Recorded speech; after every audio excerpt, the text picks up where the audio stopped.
Buenas tardes a todos. Hola.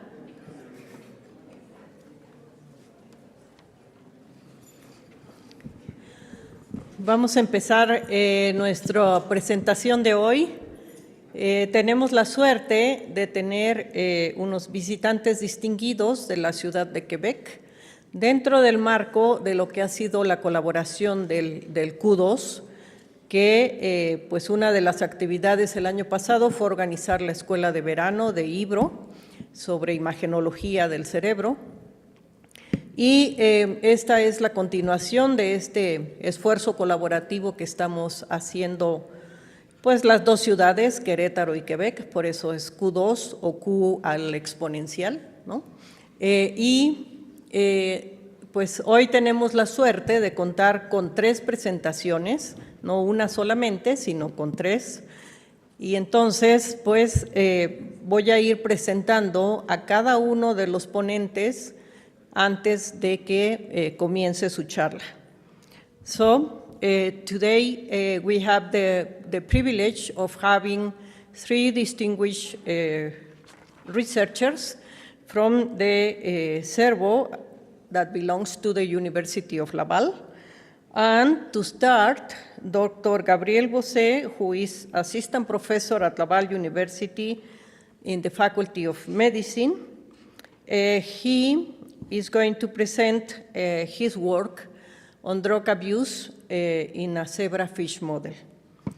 Professor Bossé is assistant professor at Laval University of Medicine, and he completed his graduate studies in cellular and molecular biology in University of Laval with Dr. Martin Simard, studying the regulation of microRNA's pathway in the nematode C. elegans. After obtaining his PhD, he became interested in developing new approaches to studying neurobiology and establishing models of neurological diseases. This led him to join Randall Peterson's laboratory at Harvard and University of Utah to discover zebrafish as a model organism to use unbiased methods, such as a small molecule screening to study brain function. And during his postdoctoral studies, Gabriel developed various platforms to harness the strengths of zebrafish, including a system for training fish to self-administer opioids. He also conducted small molecule screens that shed light on the role of neurosteroids in opioid consumption. So he joined CERVO in 2022 to develop his research group with the aim of continue the use of zebrafish to study neurobiology of behavior and neurological diseases such as opioid addiction. So thank you very much, Gabriel. Be very welcome to here, and we are just keen to listen to your talk. Thank you.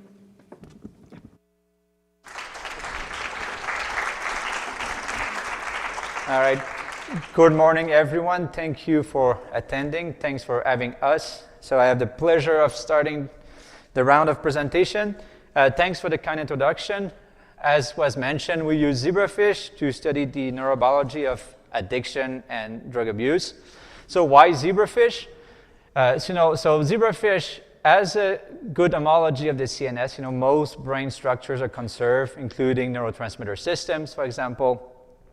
The cost of doing research is much lower than other models.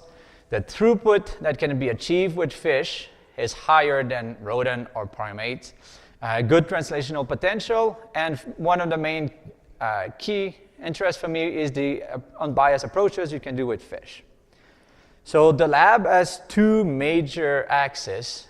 One is to understand the neurobiology of drug abuse, and the second one is to study the neurodevelopmental effects of neonatal drug exposure.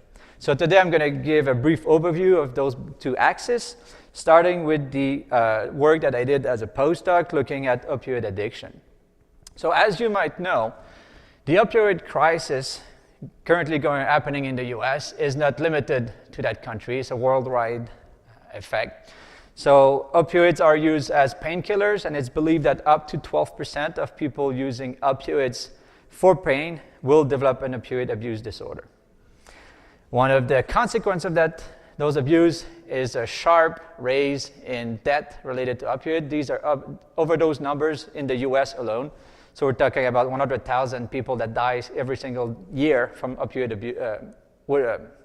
abuse. There's no good therapies. So we have methadone, for example, is a replacement opioids, but there's nothing truly to prevent or to cure addiction. There's a very, very high relapse rate that comes with opioid addiction, and really there's no solid medication. So we decided to see if fish could be a useful model to try to tackle that issue of developing new therapies for opioid addiction. So what we did is that we created this assay. So in this assay, there's a flow of water that is constantly going. You see the small fish, they swim to a platform to receive a dose of drug. In this video, it's the opioid hydrocodone. But we can train them to go to this platform and they receive a burst of drug right here. So if they swim anywhere else, there's no drug. So when we condition these animals, here you have the number of triggering events. So triggering event is a visit. This is a fixed ratio, so 1 visit, 1 dose of drug. And we use it as a readout of opioid consumption. So you see the active and inactive platform. As we train them across days, they develop a good preference for the active platform. They learn to swim to this platform to receive a dose of drug. So one of the strengths, before I move on, I don't have time to really show you the data, but the fish conditioned in this assay, they will continue to self-administer despite adverse consequences. They can perform a progressive ratio, which means that instead of 1-for-1, you have to visit the platform more and more often to receive a drug, so that's progressive ratio. And if you stop training them in the arena, they will show signs of withdrawal. So we think it's a model of addiction-like behavior, right? It's looking at the early phases, and one of the strengths of zebrafish is the ability to do small molecule screen. So small molecule screen is a technique where you test different molecules and see if you have an effect on the condition, the mutant that you're measuring. In our case, we were trying to find molecule that would reduce opioid self-administration. So we still have the number of triggering events here. The controls, after training, they're going to go about 2,000 times to the active platform in a 30-minute session. So what we did is that we conditioned fish to self-administer hydrocodone. Then we treated them with a host of different molecules, and then we measured their opioid consumption after the treatment with those molecules. So one of the most efficient molecules we found that reduce opioid consumption is a medication called finasteride. So you see that treating fish with finasteride drastically reduces the consumption from 1,800 to about 300. Finasteride has been used since the 90s, mostly for hair loss and enlarged prostate. It's a fairly well-tolerated medication with limited side effects, so we were excited about the potential of finasteride. So obviously we work with fish, right? And one of the ideas is that we can use fish to screen molecules and then validate in other models. And that's exactly what we did. So what I'm showing you here is rat that were conditioned to do nose pokes to receive a dose of fentanyl. So nose poke is when the animal will poke their nose in a little hole. They were then having access to fentanyl.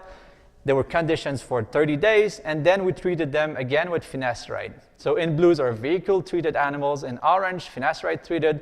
What we see is that these animals reduce their consumption by 50%. So if you condition animal with finasteride, you can reduce their consumption, and that works in both male and female rats. So I think we are very interested in continue studying finasteride. So we have a compound that was identified in fish, works in rodent. So we're looking into, for example, what is the mechanism driving the effect of finasteride. So finasteride is a molecule that will affect the neurosteroids pathways. So these molecules are produced in the brain. They're going to have a host of different effects. But finasteride comes and blocks 5-alpha reductase, which is the rate-limiting enzyme of this pathway. And ultimately, the consequence of treating with finasteride will be an accumulation of precursor steroids and a downregulation of the product molecules. So our hypothesis is that some of these precursor protein, their accumulation will lead to reduction in self-administration. So right now, there's a PhD student in the lab that's studying these molecules to investigate, what is their effects on self-administration, on brain function. We know that a molecule like DHEA can target a host of very key and important neurotransmitter system, from GABAergic receptors to NMDA receptors, the TRK pathways. So we're using both pharmacology and genetics to see if by blocking these receptors, can we block the effect of finasteride and DHEA in the process of opioid self-administration. So that's one of the projects in the labs. We think there's a good potential for that molecule. But one thing that we wanted to continue exploring was whether we could improve on our previously established assay. So you see that one of the potential issue here is that it's small groups of fish, right? So we don't know what this guy is consuming versus that guy. And we don't know either if there's a leader effect, if one fish drives the consumption of the group. And there's, so far that was the best assay we had. But we've been working fairly hard, we'll say, on a novel assay. So in that case, it's an individual fish assay. So same concept, same like cheap electronics to drive this assay. In that case, it's a Z-shaped arena, and animals have to go to the active zone here to receive a dose of drug. So the data I'm going to show you today is for ethanol. For some reason, zebrafish are super attracted to ethanol, much more so than for opioids. So we decided that ethanol was a good drug to test. So alcoholism, alcohol abuse are still a major problem in society. So we decided to train those fish with ethanol. So here, what I'm showing you is the choice ratio, the number of visits to the active platform over the total. So what you can see across 10 days of training, you can see that these fish, they have a preference for the active zone, which reached almost 1-for-1. So almost all the visits they do after a few days of training is to the ethanol paired zone. And again, if they don't swim to this zone, there's no ethanol. Similar to the previously established assay, there's a flow of water that prevents buildup, and they actively need to swim to this active platform. Same concept, we use a fixed ratio, so 1-for-1. So we tried to, so for this assay, we're still in the, let's say, validation phase. So one thing that we did is that we use a dopamine receptor antagonist, because as you may know, like addiction, drug of abuse are driven largely by dopamine. So if you block the dopamine receptor in these animals after they were conditioned, you reduce that choice ratio. What it means is that they no longer prefer ethanol, partially because it doesn't have the same feeling for them. So basically, the same animals here that had a ratio of almost 1 have a drastic reduction in that ratio following the blockage of dopamine. So we also looked at other aspects, including progressive ratio. So in that case, what we did is that for the first visit, the animal received a dose of drug. But then for the following dose, they needed to go 2 times, and then 3 times, and 4 times, etc. We repeated that over 5 days. So these animals were first conditioned on a fixed ratio for 10 days. Then they were switched to this progressive ratio for the next 5 days. Progressive ratio, the idea of why we want to use it is because it's a measure of motivation. How hard can these animals work to get a dose of drug? And the main measure that we looked at is the break point. So when do they give up, essentially? In our case, we define the break point as the last number of visits that was achieved by the animal. So we see that across 5 days of training, the break point increases in these animals. It starts below 25, and at day 5, it's about 43 visits. So basically, these animals, they did 40 visits to get 1 dose of ethanol, which suggests that they were really motivated to get the drug. They understood the task that was asked of them. And then the last thing I'm going to show about this assay at the moment is that, as I previously mentioned, one of the key hallmarks of addiction or substance abuse is the signs of withdrawal when you stop the drug, which is driven by change in the brain, for example, in neurobiology. So in zebrafish, one way that we can look at withdrawal is to use a novel tank assay. I know that some of you are familiar with this assay, but essentially you place the animal in a new environment, and then you're going to measure the exploration rate and the visit at the surface of the water. So zebrafish, when they are stressed, they're going to stay at the bottom of the water, and they're not going to visit the surface because they see it as a threat. So when we looked at our animals, what we saw is that these are the traces of movement. There's heat maps. So basically, when we stopped giving them the drug, 48 hours later and then 6 days later, we performed a novel tank assay. And we see that the main effect is that 6 days later, these fish, they stay almost exclusively at the bottom, so they don't explore the tank. And then when we quantify the time that they spent in each of those zones, we see that they significantly spend more time at the bottom and less time at the top compared to control animals. So essentially what it shows is that we have an increase in stress in animals that were trained in the assay, and then if we stop giving them the drug, they show signs of withdrawal. So one of the reasons we developed this assay was that we wanted to use another strength of zebrafish, which is genetic modeling. So, you may be familiar with GWAS studies, that these studies, they looked at patients and they look at, what mutation might be driven in a specific condition. There's a number of studies like that were done on addiction. One of the variants that was identified in patients suffering from addiction was a variant in a protein or in a gene called SLC4A7. So this is an intracellular pH regulator. The only studies that were performed to validate that in substance abuse was in a mouse KO. They shown that in a 2-bottle preference assay, these animals will consume more ethanol than controls. So they were not trained to self-administer. This was a 2-bottle choice assay, but humans with variant are more at risk of addiction, and mouse KO are drinking more alcohol. So we know that it's expressed in the nervous system, including in zebrafish. So this is RNA-scope RNA in situ in larvae. Each dot represents a molecule for SLC4A7, so it's expressed in zebrafish. But there's about like 4 or 5 papers on that protein. So we don't know what is a neuronal function of SLC4A7, and we don't know how it affects drug self-administration and the neurobiology of addiction. So we have very preliminary data about that mutant. So what we did is that we used CRISPR-Cas9 to generate a loss of function mutant. The mutant is viable. There's not like major phenotypes.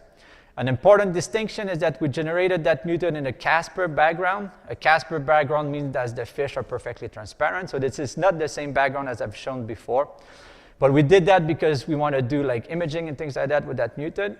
So we repeated that training with Casper fish and heterozygotes and homozygote fish for SLC4A7.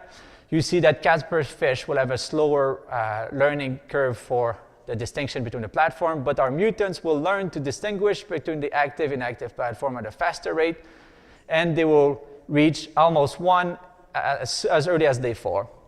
And when we look at the number or the percentage of animals that have a preference for the active platform, the heterozygote lines reach 100% at day 3, and there's a larger number of animals in the mutant compared to controls that will have an early preference for the platform. So this is very preliminary, but as was shown with rodents, we can see that fish lacking SLC4A7 tends to have a preference for ethanol. So another strength of zebrafish is the ability to do brain imaging, both functional imaging with GCAM. So here, each dot that is fluctuating is a neurons, and in real time, you can measure brain activity.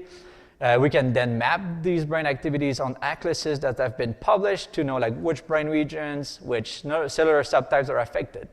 So these experiments are ongoing with our mutant, but something that we decided to use while we wait for the GCAM results was to use an alternative that is more rapid and more cost efficient by using the quantification of phospho-ERK on ERK. So the idea is that phosphorylated ERK is a universal marker of cellular activity. So it's expressed in every cell. If a cell is active, phospho-ERK will increase. So we can use immunolabeling to target either the phosphorylated form and the total form of ERK to have an idea of which neurons are activated. The caveat is that this is after you sacrifice the animal, so this is not functional, but you can still get a map of which neurons are activated when you sacrifice your animal. So as I mentioned, it's an immunostaining. In our case, we use 2-photon imaging, but it works on confocal, light sheet, any of those devices. And it's a more rapid and efficient way, in our case, at the moment, to look at brain activity both in the mutant and in response to ethanol. So in this case, these are data from larvae. So up to this point was adults. So these are 7-DPF larvae. So this is an outline of the brain. In green, you have neurons or cells that are hyperactivated in the mutant compared to control being in magenta here. So what we see is that at baseline level, the mutant has hyperactivity in different cell types in the brain. And then when we wanted to check if we could look at what is the impact of ethanol exposure on those animals, what we did is that we first did the first exposure, so they were exposed one time at 7 dpf, and then we did a model of repeated exposure where we exposed these animals to ethanol for 3 days before giving them another dose of ethanol just before being sacrificed. So we sacrificed the fish right after these exposure to ethanol.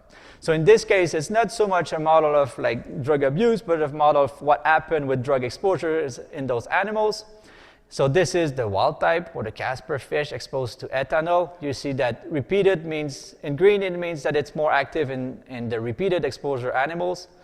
In magenta, it means that it's more active in the first exposure, so you know that the repeated exposure causes some differences in pattern of activity in response to ethanol.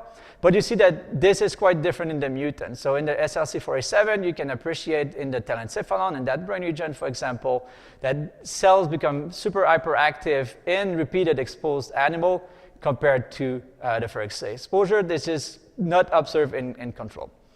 So these are still very preliminary, all those data here. But what we have so far is that we have a mutant that learned to self-administer more rapidly.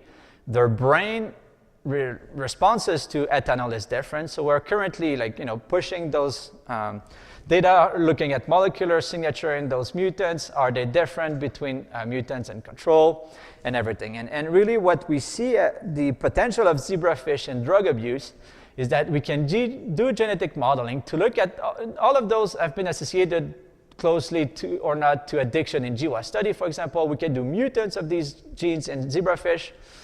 We can use pharmacology to treat animals, to identify new molecular pathways involved in substance abuse. We can speed discovery, including drug discovery, by using the unique tools that are available for zebrafish. And then the idea is that we can then go to rodent models, to macaque, or brain organoids even, to validate those molecules, those assays. So we see zebrafish as a stepping stone into older models. In our case, we found finasteride that worked in fish. It works in rat. So now we continue to study that molecules. The same thing, now we have a mutant that showed differences in, let's say, how they respond to ethanol. And before I finish the talk, the other aspect I want to talk about is neonatal drug exposure. So it's well known that you shouldn't drink or smoke or consume opioids when you're pregnant. But unfortunately, it's still fairly prevalent in the society. And these are numbers from Canada, for example. Like drinking, that is binge drinking, so you're over consuming, it's about 10 to 15% of all pregnancies. Smoking, still fairly prevalent. 7% of pregnant women consume opioids. That could be also for pain killing, right? It's not just the addiction that could be for regular pain killing. And cannabis is legal in Canada, so there's been a big uptick in the women consuming cannabis during pregnancy, but that's not a good idea either. But one of the caveats is that these statistics are not really representative of what happened in clinic. So it's fairly rare to have a patient that only consume alcohol or only smoke, for example. They often do polypharmacology or use polydrugs. Well, that means that they consume more than one drug at the same time or in sequence. And the idea is that, for example, those that misuse opioids during pregnancy, it's 90% that will consume at least one other molecule, and it's often alcohol in that case. Those that binge drink, 40% use at least one other substance. And in Canada, it's believed that 5% of all newborns are exposed to polydrugs during pregnancy. And this is leading to both short-term and long-term problems, including sudden death syndrome in stillbirths, long-term anxiety and depression risk, cognitive deficits, increased substance abuse risk. And really, there's no treatment to alleviate or to prevent any of those effects for any neonatal drug exposure. The vast majority of studies, nearly all studies, focus on a single drug in a single exposure condition. That is mostly driven by ethical concern, by costs, with rodent models, for example. And there's limited molecular studies, the exception being alcohol. So like the FASD syndrome is well studied. We know the consequence at the molecular level. But for opioids, for example, we don't know the molecular consequence of neonatal drug exposure. And again, there's very limited opportunities for drug discovery. And that's where we bring the last strength of zebrafish I'm going to talk about, which is scalability. So with zebrafish, we can have the opportunity to look at a lot of different conditions.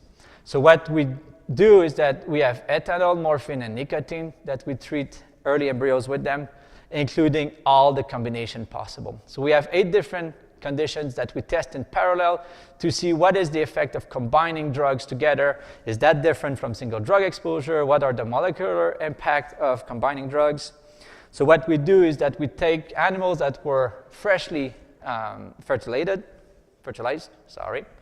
Then we treat them with nicotine, morphine, of ethanol.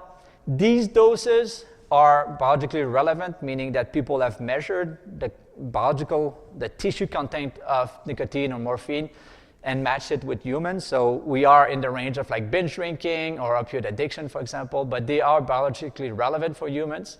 So we treat them for the first 3 days of development. Then after this point, there's no more drugs. They can grow as any other animals.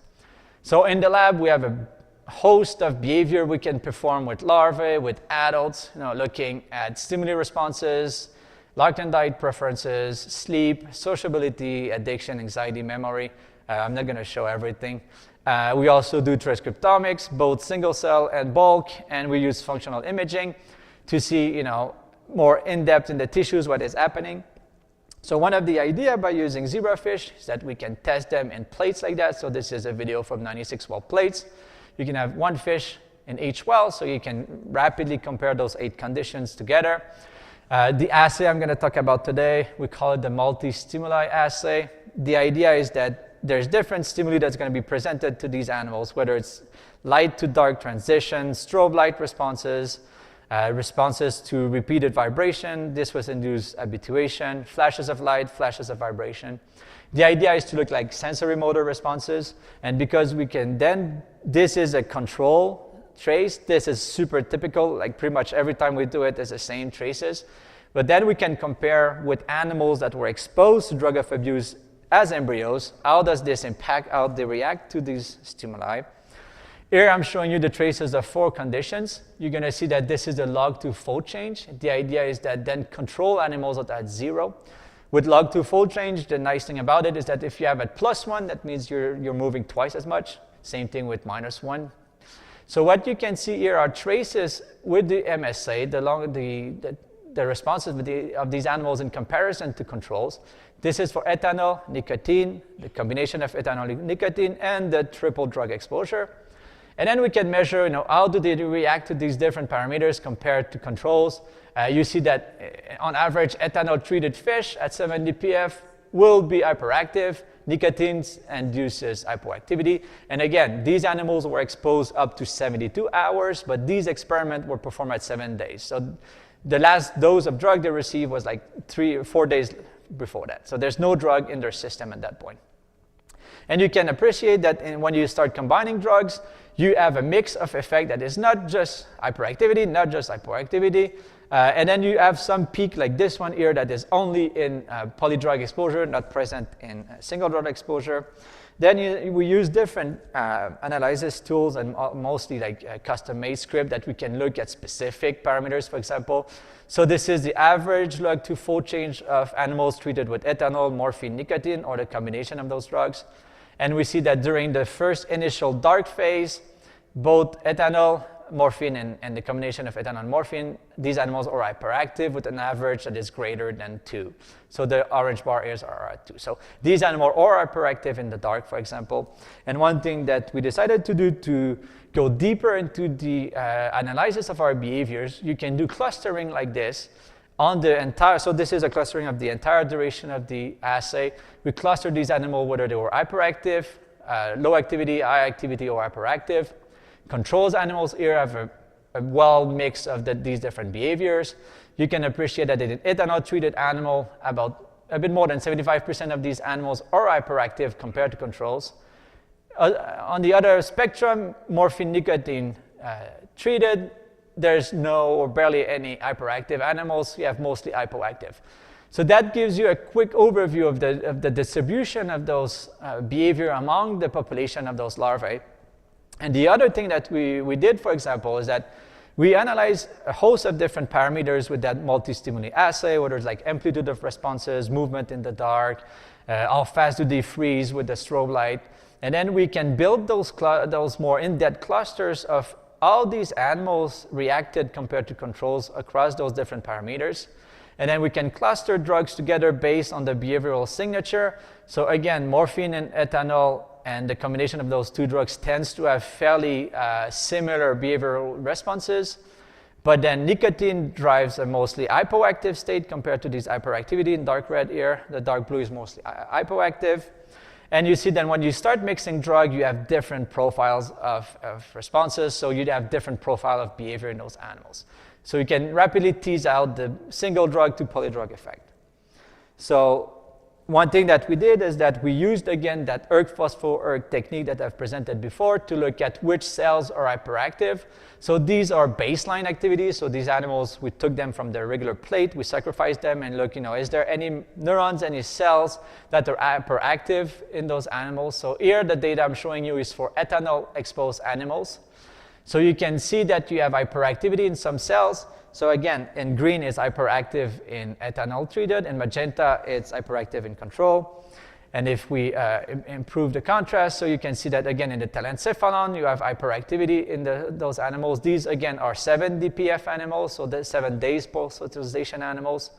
The abinula is hyperactive. So at baseline level, we see differences in cellular activity in those fish, meaning that neonatal exposure leads to changes in behavior, changes in brain activity pattern. So now we're using a host of different approaches to look at what are the biological pathways affected by those drugs. For example, we did bulk RNA-seq, and the data is still being processed. But this is a Euler plot that shows you the number of differently expressed genes compared to control in morphine-treated, ethanol morphine, or morphine nicotine. And what it shows is that, for example, when you combine drugs, you have a larger number of genes that are affected, and genes that are only affected in drug combination specific, and then you have genes that are affected every time, just in morphine, etc. So by using bulk RNA-seq, we can identify genes that are differentially expressed in those 8 conditions in parallel. You can start doing gene ontology to look at which pathways are affected. And again, when you look at neuronal pathways, a lot of vesicular transport seems to be affected, and it's affected differently depending on the drug that were used and the combination of drugs. So again, we see zebrafish as a tool to rapidly compare those conditions, which is not feasible in rodent, for example, to identify potential molecular alterations. And then we are currently using transgenic line to look at which neuronal population are affected. We're using both pharmacology and genetic to look at what are the causative alterations that are driving the behavioral or the brain pattern activity that are different. But that was give you a quick overview of the different ways we use zebrafish to tackle neurobiology of addiction. Obviously, I'm not doing much work in the lab anymore. Those are the ones performing it. So thanks also to the funding agencies. Thanks for your time. And so I don't know if you want to do questions after each talk or, but yeah, so happy to take any question, whether it's now or later.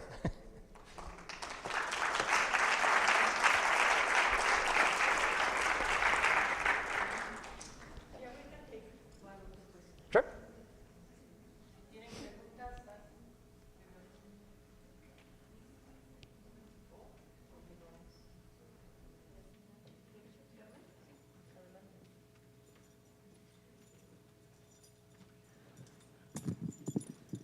Are you able to distinguish sex-related behavior using the zebrafish, considering the effect of female steroid hormones? And the other question is, how comparable are these structures, the brain structures, in zebrafish with those of mammalians' brains, Yeah. that you can actually do the Yeah, connection the or correlation. correlation. So for your first question, there is sex difference in adults. So right now what I've shown you, it's mixed population, but we are in the process of doing male-female.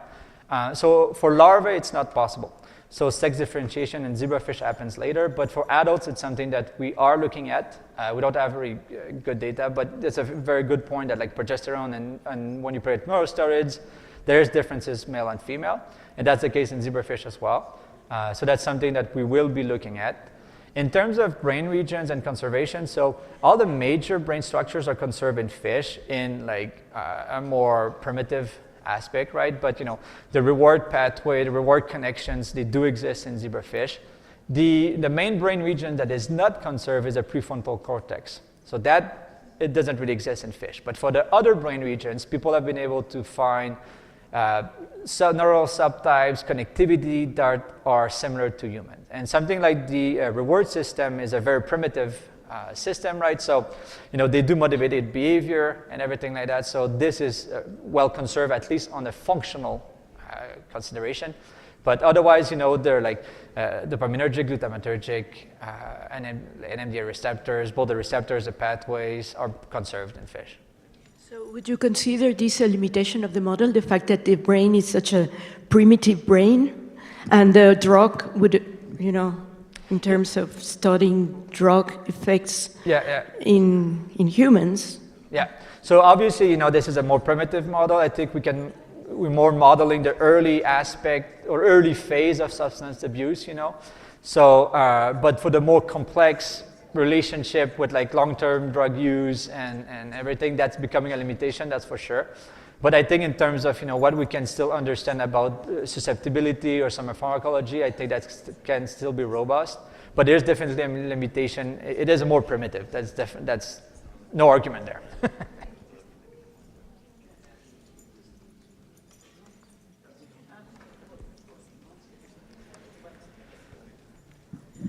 Hi, thank you very much.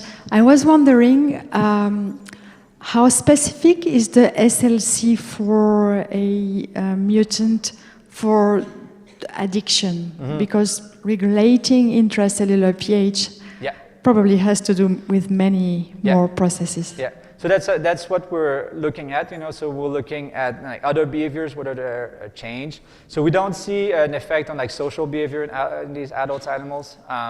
In the sensory responses, they are fairly similar. They have a baseline that is lower, so they're a bit hypoactive, but otherwise they respond to the same stimuli. You know, so with the mutants, we're going to also look at like genetic compensation of the other intracellular pH regulators. You know, so this mutant is about a year old. So we're doing all of that now. So we're going to look at GCAM pattern activity, what has changed. So we think that it's maybe a susceptibility in the reward system, that drugs might have a more powerful effect on those animals. But you're 100% right that if you affect pH, you might affect other non-related aspect. So that's something that we are investigating for sure.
Bueno, pues ahora vamos a movernos hacia la retina with the presentation of Dr. Marc Hébert. He is a full professor of Ophthalmology, mejor me cambio los lentes porque no veo bien, at University of Laval in Quebec City, and Deputy Scientific Director of Clinical Research at CERVO Research Center. He began his career with a bachelor degree in psychology from the University of Ottawa, followed a PhD with in neurobiology at the University of Montreal, and 4 years of postdoctoral training in chronobiology and visual electrophysiology at Rush University Medical Center in Chicago and University of Alberta in Edmonton. His research focuses on light and the eye. He has studied retinal responses to light as a tool for diagnosing psychiatric and neurodegenerative disorders, that has explored the use of light to improve alertness and night shift workers. He served also as a president of the Society for Light Treatment and Biological Rhythms, and as an editor-in-chief of the journal Chronophysiology and Therapy until 2020. Dr. Hébert is recognized as an expert in the biological effects of light and in the retina as a mirror of the brain function. So, Marc, welcome. I'm very... Thank you. Yeah, thank you for being here. Thank you for the introduction. So I'm very pleased to be here. We really enjoy our week in Querétaro. So just have a bit of a conflict of interest. We have funded a company who are using the retina as a diagnostic tool for psychiatric disorder. Oh. So we're going to talk about the retina, which is quite similar then to the electrocardiogram, but with some difference. So in the ERG, we have to evoke the response from the retina as opposed to the heart to beats by itself. And what we're measuring actually is the response to that is triggered by a light of photoreceptors. So when a photoreceptor is capturing photons, there'll be hyperpolarization, and more photon you capture, the retina captures, the photoreceptors is capturing, the response will be larger. So it's a hyperpolarization. So this is what we call the A wave, this negative waveform, which is followed by the bipolar cell will produce a depolarization, which is a larger component of the ERG. And we can measure both the amplitude and the peak time of both waves. So this is what we usually do in our lab. We are measuring using various intensity to measure the dynamic of the retinal response. This is the rod response here. So as you increase the flash intensity, the response from the retina will become larger. We can reproduce this B wave amplitude here on the graph on the right. So from lower intensity to higher intensity, and this is the amplitude of the B wave that you see here in microvolt. So as you can see at lower intensity, the retina, the photoreceptor, are not responding much. At the end, when they are saturated, there's not more changes, but in between, there's this linear portion where the retina is very reactive to change of light, increase or decrease of light. So we can fit a sigmoidal curve over these marker of the B wave. And from that curve, we can derive something called the log K, which is the sensitivity of the retina.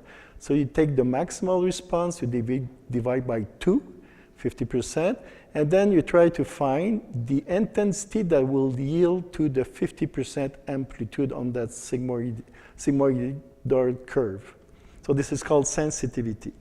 So if your curve is towards the right, it means that you need more light to be activated. If it's towards the left, then you are more sensitive to light. So what's the relationship between the retina and the brain? So when I was a student, we were looking to measure retinal sensitivity in people who are affected with seasonal affective disorder, which is winter depression.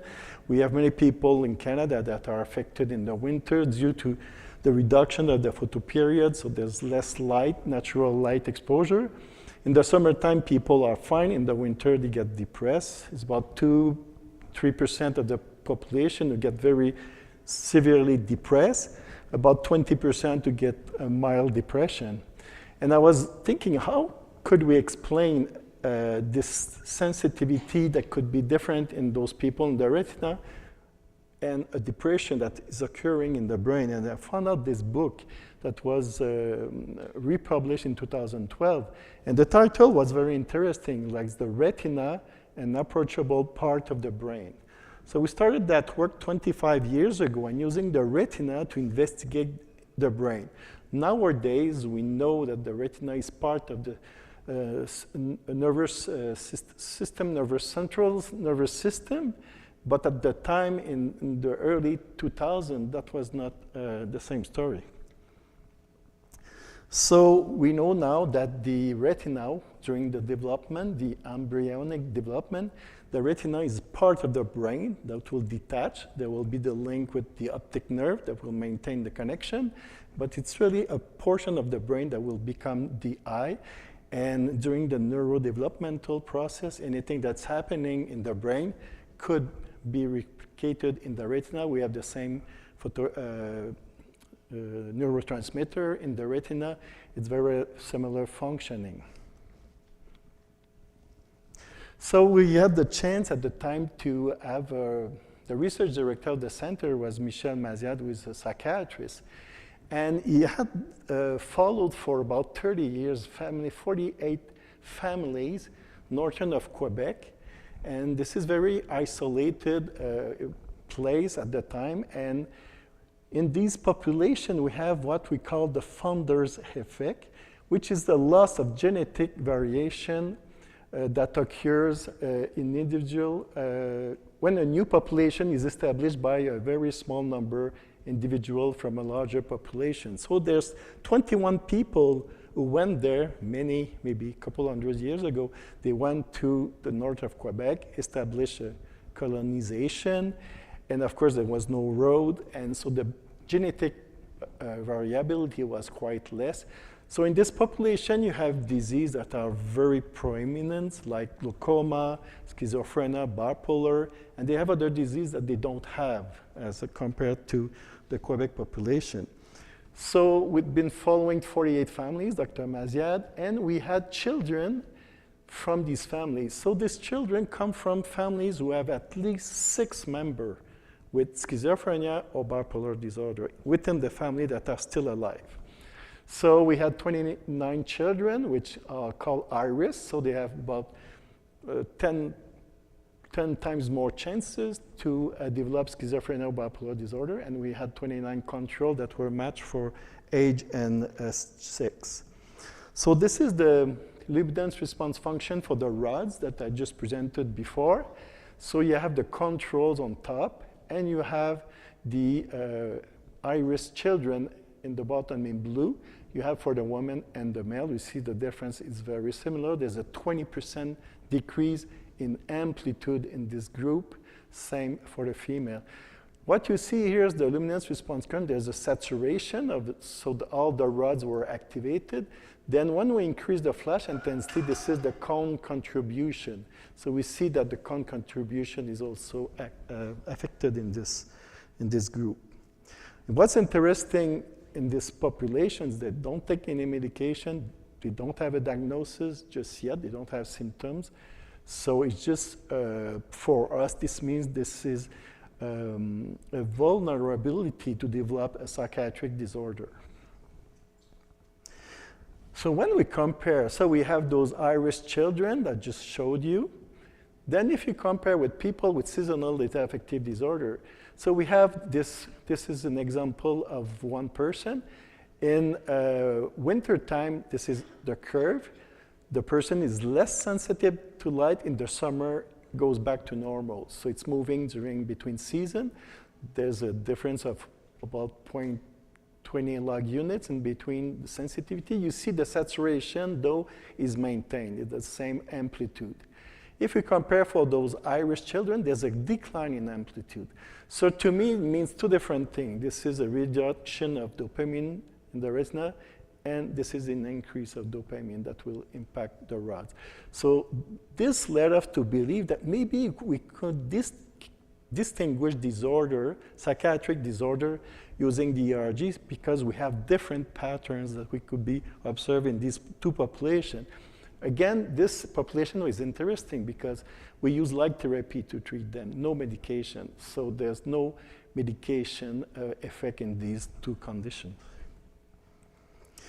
So we started to investigate schizophrenia, which is about 1% of the population, and bipolar disorder, 3 to 4% of the population. So we had results in 150 schizophrenia patients, 151 bipolar, and 200 controls. So this was funded by the fund that for development of innovation, tools and technology acceleration for the discovery and development of safer and more effective medicine. And at the time, we received $2.1 million, but they said it is either the worst project we received or the best. So we were lucky because we were the only one who was awarded the fund. So I guess at the end, it balanced to the best. So we had Dr. Michel Maziad, who was the psychiatrist, and Chantal Meret, who was the biostatistician, who is also a professor at our university. So this is the characteristic of the sample. Again, 150, 51, or 200. So the age range was similar in the group. Duration of illness was about close to 14 years for schizophrenia, 11 years for bipolar disorder. And this is important because we wanted to make sure that the diagnosis was very precise. So we had 3 psychiatrists that re-evaluated the patient, and the 3 of them had to agree on the diagnosis. And then we had the medication they're taking. You can notice that this is similar, except for clozapine, that is more present in schizophrenia, 30% of patients, and 43% in bipolar patients were taking lithium as opposed to 5 with schizophrenia. This is important to understand there's some medication difference between the two groups. So what we observe in schizophrenia patients, just to show you an example. So this is the control, the larger waveform, ERG waveform. This is a cone response for division. And what we observe is that a lower negative response, meaning the photoreceptors are less responsive in schizophrenia. The amplitude of the B wave, which means that the bipolar cells are less responsive as well, and the peak time is delayed. 3 markers are present in schizophrenia. In bipolar disorder, there's only 2 markers because the A wave is normal in bipolar disorder. So this is the result. We have schizophrenia patient versus control. And compared to our high-risk children, we have exactly the same pattern. So we observe that in bipolar disorder, schizophrenia disorder, high-risk children. So to us, this is not linked to the disease itself. It just shows you that this is a vulnerability, there's a neurodevelopmental disorder, a vulnerability to develop a psychiatric disorder, but it doesn't mean that if you have that decline, you have a psychiatric disorder because they don't have it just yet. So show you the luminance response function. So again, this is the ROD one. We have the control, schizophrenia patient, bipolar disorder. So the control are on the top here. You have the bipolar and schizophrenia. You see bipolar and schizophrenia where you get the saturation are the same, so they have the decline in amplitude. What's interesting is the bipolar disorder are following the control for that linear part of the curve, and then when they reach their saturation, they go reach the schizophrenia patient. So there's a slightly different pattern.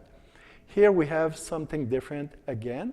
This is in the cone response. And you have, again, the control. And schizophrenia are lower here. And bipolar disorder, so the bipolar disorder are following schizophrenia patient, and then at the end, they reach the control. So that's a different pattern again. So we have the result in schizophrenia. So we have the A wave, which is the photoreceptor, bipolar disorder, bipolar cells, the B wave amplitude, peak time. We have the same for the A wave amplitude and peak time for the cones. You can see the p-values are quite high and the effect size as well. So we have a lower A wave, lower B wave amplitude, and prolonged peak times. When you look at the rods, you have the lower A wave amplitude and lower B wave amplitude. Almost the same pattern in bipolar. So when we look, what were interesting is to see how accurate we are to compare controls and schizophrenia patient. And as you can see, this is the ROC curve, the area under the curve that measure what the false positive against the true positive. So this curve means that this corner here, when you get close to the top here, it means perfect fit. So our fit here was 91% accuracy with sensitivity of 70% and specificity of 91%, which is quite good. The odd ratio is quite high, 30. Above 4 is considered really high, so 30 is huge. So we have the same for bipolar disorder. Can you distinguish with logistic regression, control, and bipolar disorder? So again, we have this ROC curve, 89% accuracy, and then sensitivity 76%, and 88% for specificity. But the problem for psychiatrists is not to diagnose a bipolar patient from control, it's to distinguish bipolar disorder against schizophrenia. And within the first 5 years, 50% of the patient will switch diagnosis, 50%. So we need to be able to provide tools or biological marker to help provide the proper diagnosis between schizophrenia and bipolar disorder. So that's what we did here. We did with the regression analysis, we did compare schizophrenia from bipolar disorder. And here we have a precision of 86%, which is a lot better than 50%, and a sensitivity of 77 and 82. Odd ratio of 11, again above 4 is quite high.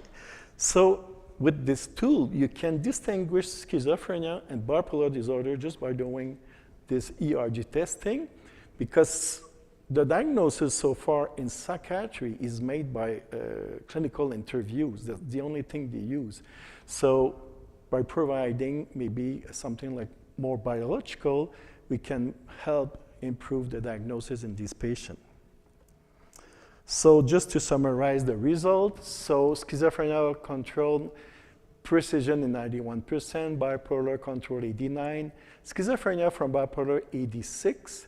And interestingly, what we did, we compared a subsample of 45 patients of each group taking the same antipsychotics, and we observed that the precision went down a little bit, but to 83%. But sensitivity was a bit better, 80% and 81% for specificity, which is good. So we could exclude the impact of different medication between the two groups. So that was published a few years back. So how does it compare to other disorders? Well, that's important because we want to make sure, we want to try to know, is the ERG able to distinguish different disorders? So we have schizophrenia, this is our study, bipolar disorders, our study, and we have other group who are using studying autism spectrum disorder. And recently we investigated in a pilot study ADHD. So we compare those three. So you see that the wave amplitude of the cone is different in all these disorders, maybe less in autism spectrum disorder. The worst is for schizophrenia. Those have really reduced A wave. When we look at the A wave latency, we observe changes only in ADHD, B wave amplitude only in schizophrenia, and I don't see my table here. Schizophrenia, and well, yeah, we see it in all disorder except bipolar disorder. And the B wave latency is very strongly affected in schizophrenia and bipolar, but less in those two disorders. When you look at the rods, only schizophrenia and bipolar have a reduction. ADHD, they increase their A wave in the rod functioning, and in the autism spectrum, there was no change. So it seems that there's different pattern for each of these disorders, so it tells us that maybe we could be able to distinguish various psychiatric disorders.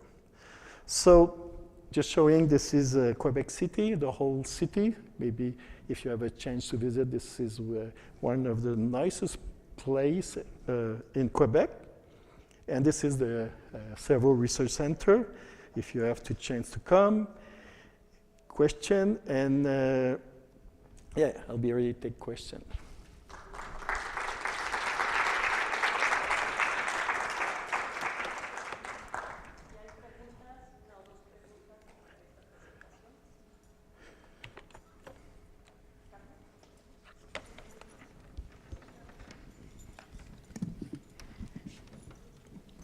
I wonder if you can comment on the idea that short light, less light throughout the year, like in winter, is associated with depression in many people. So could that kind of relate with the possibility that this could develop in a neurological disorder in terms of the effect on the retina? I think this is highly speculative, but I wonder. You mean the light exposure? Yes, because the less light that the eye receives during the winter period may be related with the increased level of depression, apparently, that occurs during the winter. I wonder if this is truly the case, and if so, whether this could have an impact on the development of neurological disorders, particularly in those people that spend a lot of time with low level of light, in terms of what you are showing. Yeah. So there's been research who have shown that when you are less exposed to sunlight, there's a decline of serotonin in your brain. So it shows that, and serotonin is linked to depression. When you take an antidepressant, it will increase your serotonin level. So serotonin in your brain is really linked to light. So in the retina, what we're measuring actually is it's an interaction with serotonin, dopamine, and GABA. It's a bit more complex than just one neurotransmitter. So what we're measuring is something, it's like a proxy of the brain, but it's just a marker of what's going on to tell you these have depression, these people don't have depression. Because we did the research in depression, I didn't show, but we have biomarker in depression as well. But I don't think the decline of light was cause schizophrenia or bipolar disorder itself. It could cause depression, and the symptoms are very different than the major depression. People with winter depression, they eat more, they tend to sleep more, they will gain weight in the winter. As opposed to major depression, they lose weight, they don't sleep, and they will eat less. So totally different disorders. Well, I was just wondering whether there would be more than a marker, would be a functional link between the retina and the yeah, we don't know. and the neurological function. We think the brain could transmit to the retina some response because the serotonin in the retina is not produced in the retina, it's produced from the brain. We don't have production of serotonin. There's serotonin in the retina, but it's not produced in the retina itself. So maybe the brain is impacting the retina. That's what we are hoping that it's happening. So that's why we call it, it's a proxy of what's happening in the brain. Thank you. Thank you. Oh. Hello. Very nice talk. And it's amazing. I didn't know that from these disorders, the dilation of the retina changed in that way. So it's really nice. So I wonder if the treatments for bipolar and schizophrenia are different, and that's why you wanted to know the difference. Yeah, Is that exactly. there are different treatments for each one, Yeah. or Yeah. because usually psychiatrists give the same thing for exactly. both. So. Yeah, well, they'll give lithium more to bipolar and the clozapine to schizophrenia. But what we observed after this study, we had psychiatrists that sent us patients. So we had one patient who had been diagnosed for schizophrenia for 10 years, and no medication was working on it. And then we did this test, and we said that 96% chances it was bipolar disorder. They switched medication to lithium, and there was a remission in a few weeks after that. So, and we had this girl that came. She said she was bipolar. She was just 23 years old. Usually bipolar disorder is diagnosed later on.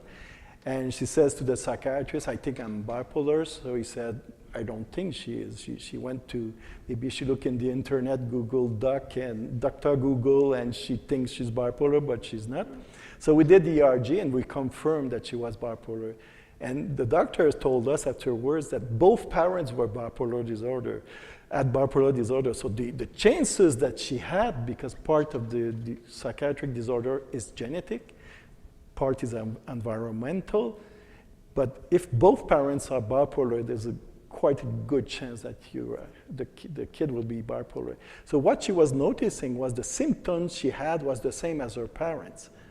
And she was just in the early phase. So the psychiatrist, instead of sending that young person home, he said, okay, I'll follow you. I won't give you medication, but I will follow you.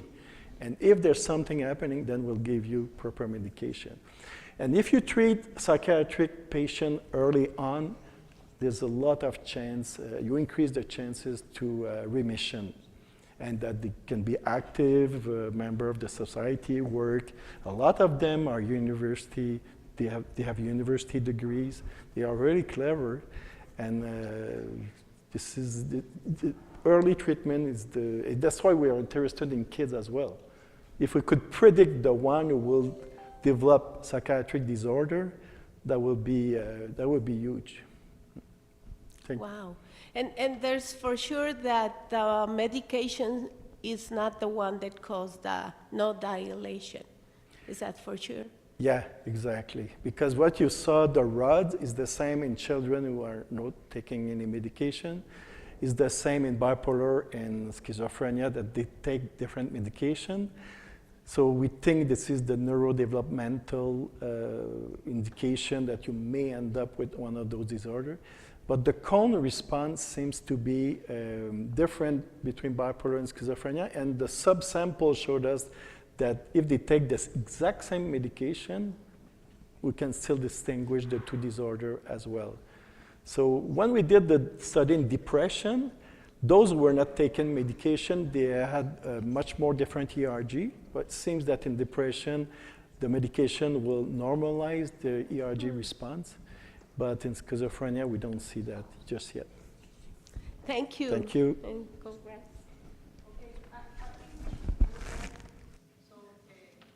Dr. Hébert is going to be available at the end of the seminar.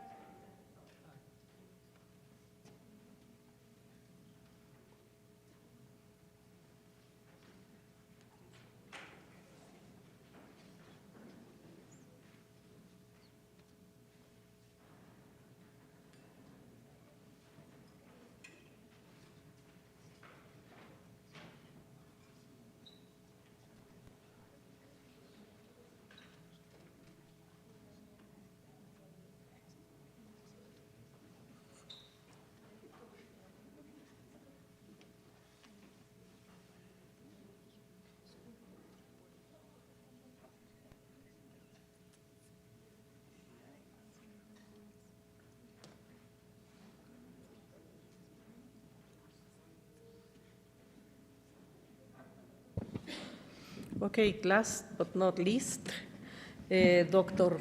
David Luke is going to talk about just this partnership and the programs that are currently going on at CERVO. He has served as Deputy Director at CERVO Brain Research Center since 2022. He obtained his master's degree in psychology in 2001 and the PhD from the University of Strasbourg in France. He currently completed a postdoctoral fellowship at McGill University and Douglas Research Center.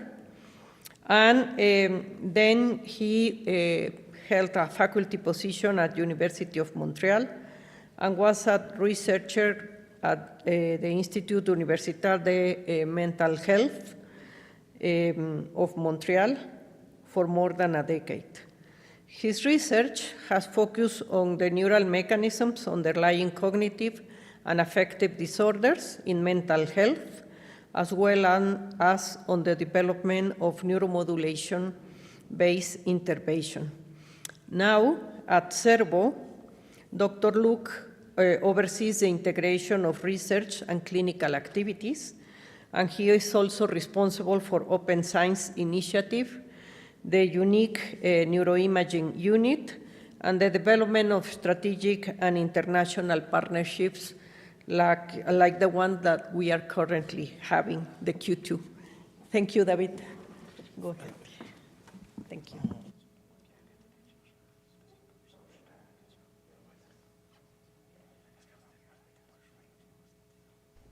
Okay, it works. So thank you very much, Teresa. Thanks to all of you for your warm welcome. It's always a pleasure to be here with you here in Querétaro and in your institute. So, like Teresa said, so I'm Deputy Director at CERVO and I'm in charge of developing international collaborations.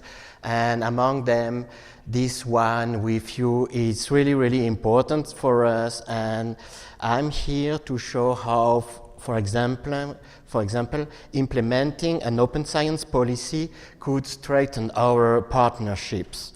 So, before starting about that, just a few words about what CERVO is, because I can imagine that most of you don't even know about CERVO. So, we're quite similar to your research center, so we exist almost for 40 years now, and we are dedicated to better understand, prevent, and treat brain disease. All in all, we are almost 600 people, including researchers, students, and professionals. And we are really proud to have 18 research chairs at CERVO, including 2 Canadian Excellence Research Chairs in mental health that is quite unique in Canada. Each year, we are granted around 24 million Canadian dollars, and all in all, we accumulate $45 million for infrastructure grants. So at CERVO, we have many research platforms, and we have some leadership in many initiatives. So, for example, we have that CERVO Human Brain Bank, including over 500 post-mortem brains, including brains with Parkinson, Alzheimer, and Huntington also, but also with schizophrenia or bipolar disorder.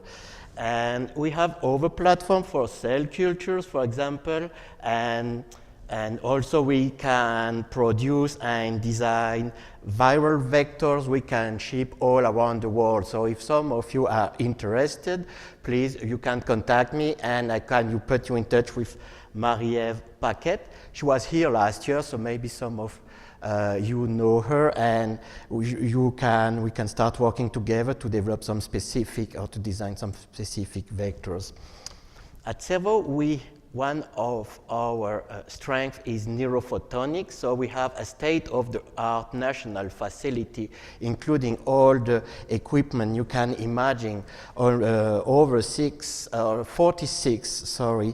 rooms for microscope. We have 2 photon microscope, regular microscope, and we also have lasers, whatever you want, so to develop to have neurophotonics, and each year we organize a summer school that is world-renowned in neurophotonics. We have other platforms or initiatives. For example, we have a platforms, PREDIS, that aims to connect or to implement artificial intelligence tools or algorithms, in health, and especially, for example, if you want to use tools to segment, for example, your images, to fasten the process, and also, for example, as diagnostic, prognostic tools, response to treatments in humans or in psychiatry, for example, they offer that kind of services. We also have a neuromodulation unit, including 7 RTMS and TDCS, and we are really lucky because we work directly with 7 or 9 psychiatrists, and that unit bridges really psychiatry and research. So, and thanks to our collaborations with psychiatrists, we can develop precision psychiatry applied to neuromodulation, and it's designed for each patient with his specificity. We also have a brain unit imaging, including a 7 Tesla scanner, preclinical for animals, for rodents and marmoset, and a 3 Tesla Prisma 3 Tesla scanner for macacas and for humans. And we also plan to develop that brain imaging unit, and maybe in 3-4 years we would like to acquire an OPM MEG system to complete our brain imaging platform. We have an initiative that it has been that is led by the FRQ, that is the provincial. It's a provincial founding agency, and we are one of the leaders of that initiative that put together the 3 main mental health institutes in Quebec, and we are part of that initiative. Marc is one of the directors, and I'm in charge of the intervention program. And so far we unified the Douglas, the Institute, the Montreal Institute in Mental Health, and CERVO, and our mission is to develop neuromodulation, to coordinate research modulation across the province, and to implement that in the clinics for patients. And we are really honored to have Eduardo as an international partner in that initiative. Our research is organized in 3 main axes. So we cover the range from the cell to the patient. So the first axis is dedicated to cellular and molecular neuroscience, and researchers in that axis work, on really fundamental aspects of the brain functioning, and they use many techniques, as I mentioned, so photonics, microscopy, cellular and molecular imaging, and they use more and more machine learning to process the images, for example, but also to process the data. The second axis is integrative neuroscience. For example, Gabriel is part of that axis, so researchers aim to develop preclinical model or to develop or to test new therapeutic interventions. They also work on other things, and it's kind of translational research in that axis mainly. The last axis, so I'm more familiar with, and Marc also, so we work in the clinical and cognitive neuroscience axis. So for us, clinical means with humans. So, and we study, the normal functioning, like brain functions as language, memory, executive functions, all those things in the normal brain, but also in the pathologic brain affected by both by neurological conditions, but also psychiatric conditions. And we also work to develop new innovative interventions, for example, neuromodulation, but also pharmacological intervention we would like to develop in the future, for example, like ketamine or psilocybin or that kind of new innovative techniques. There is a 4th axis that is like a cross, or that is translational to all these 3 axes, is open science. So here at CERVO, we are developing open science policies, because open science has many, many benefits. First, it improves the visibility. So with open access papers, you know, they are more viewed, so more cited. So it's good for researchers because it has an impact of their visibility, the H index, for example. More and more our funding agencies want, when you found it, that all the paper you published must be in open access. So we have that condition. It's also faster science, you know, because the data can be reused. That accelerates the discovery, you know, across labs and countries. It's also good for reproducibility, you know, because if you can get access to the protocols in detail, it's easier, you know, to reproduce it. And that, I think it's really important, especially in a perspective of populational neuroscience. And also it improves the societal impact because we are funded with public grants, and so that means that the knowledge we have, we acquired with thanks to our researchers, must you know, be transferred to the to larger communities or larger audience, like for example the by young academia. That's my point. So, to develop open science at CERVO, we have created the CERVO Open Science Office. So I'm the director of that office, but I also work with Catherine, who's our coordinator, and she's also the representative of the research personnel, Flavie.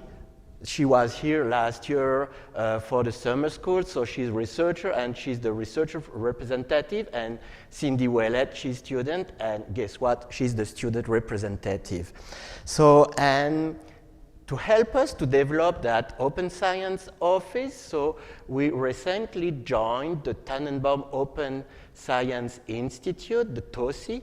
It has been launched like 10 years ago at the NEURO, formerly the MNI, the Montreal Neurological Institute, by Guy Rouleau. And the aim of that institute, of TOSI, is to establish best practices to develop programs and infrastructure to support open science. And as you can see, so far it puts together, you know, many institutes across Canada. And so now at CERVO, we are on the track to integrate that institute. And what is really interesting is that it comes with resources, because they have a lot of experience in that, they can share. There is a community, so we have many tools to share information, knowledge, and it also comes with financial support. And at CERVO, we designed our open science principles. And okay, our mission, because we are quite new in open science, and so we have to establish our guides, our principles at CERVO. We also offer training to in open science, you know, and we have like a plan to develop and to implement open science at CERVO, and to promote standards and whatever, many tools. And what is really specific to CERVO compared to the other TOSI institutes, that we decided to focus on global partnerships. And one of our objectives is to develop in an open science framework collaborations north-south. So we identified 2 institutes we would like to develop open science and collaborations in an open science spirit. Is first the UM6P, that is University Mohammed VI in Morocco, and of course you here at INB, you know, in Mexico. So why finally focusing on INB? Because first we have a partnership that is getting stronger and stronger. So we worked on that partnership for a couple of years ago, and it has been made concrete last year thanks to most of you, but especially to Eduardo and Teresa with the Q2 summer school. And we will welcome Eduardo as a speaker for the 19th edition of our neurophotonic. Based aside, we have over collaboration. So, for example, Flavie is working with Eduardo to use microscopy analysis in his disorder, in substance use disorder in rats. And also we have two emerging, I may say, collaborations. So between Marc and Martin, he's not here, unfortunately, and Stephanie, to use the ERG as a biomarker in Parkinson, and between Gabriel and Luis, to work with the zebrafish model in epilepsy and in addiction. So, yeah, and before coming, I did my homework, and I was really glad to see that UNAM and Mexico are leaders in open science. For example, Mexico was the first country in the world to adopt a national open science policy in 2040. And here you can see the effect. So that means that now almost 50% of the scientific production is open, And okay, so maybe 12 years ago, we were a little bit below you, but no, Canada made a really huge effort to reach your level. And more specific to human, I checked, and almost 3 million resources, documents, including theses, articles, books, whatever, are in open access, and you have more than 25 agreements, transformative agreements with publishers, to promote the open access.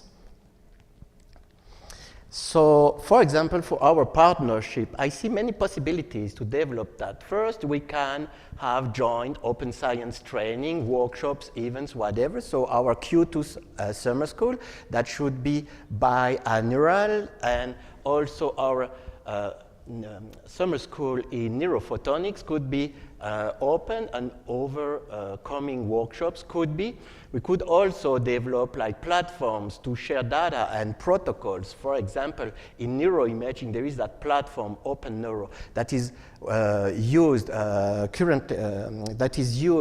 to share neuroimaging data sets. And there is also the Open Science Framework with which we could share data sets. We can also share, for example, using GitHub, we can share protocols, procedures, we can pre-register our projects, so for example, clinical trial goals in humans, and we can also, for example, establish that all our collaboration or co-supervisions with students should be in an open science perspective. And of course, we could also ask that all the paper we publish together could be in open access.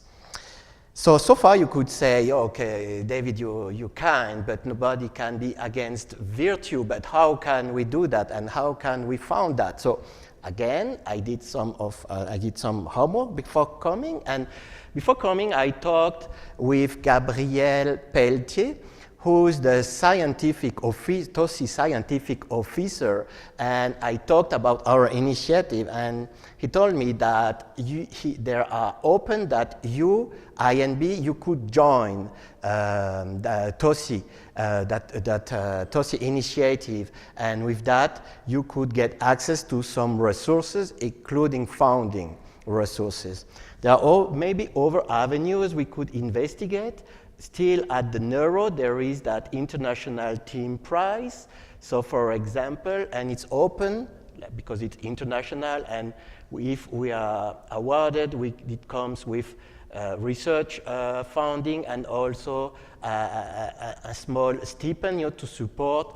There is IBRO, of course. We are really happy. We are really lucky because thanks to Teresa, for example, there are many bidirectional grants, traveling or scholarships to support bi-directional lab exchanges, for example, and there is that invest in open infrastructure, and that is really interesting. So it comes with big money because it to develop like platform or initiative structures. And for example, there is La Referencia. I don't know if you know about it, but it's between Spain and 11 countries in Latin America, and it's a framework to support open science. So all in all, so that's it. Thank you very much for your attention. And my last slide is dedicated to Stephanie, because thanks to her, I was able to fulfill a childhood dream, because we visited La Mural de los Caballeros del Zodiaco in León. So thank you very much, Stephanie. So thank you for your attention. Gracias por su atención. The best defense is attack. So if you have some questions.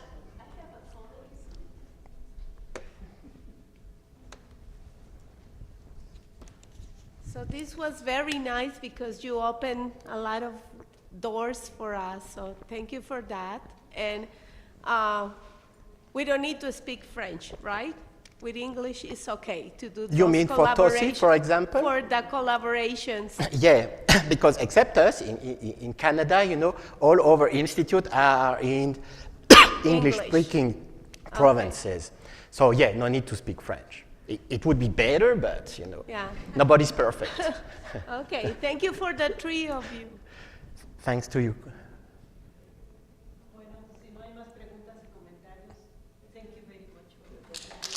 Thank you very much.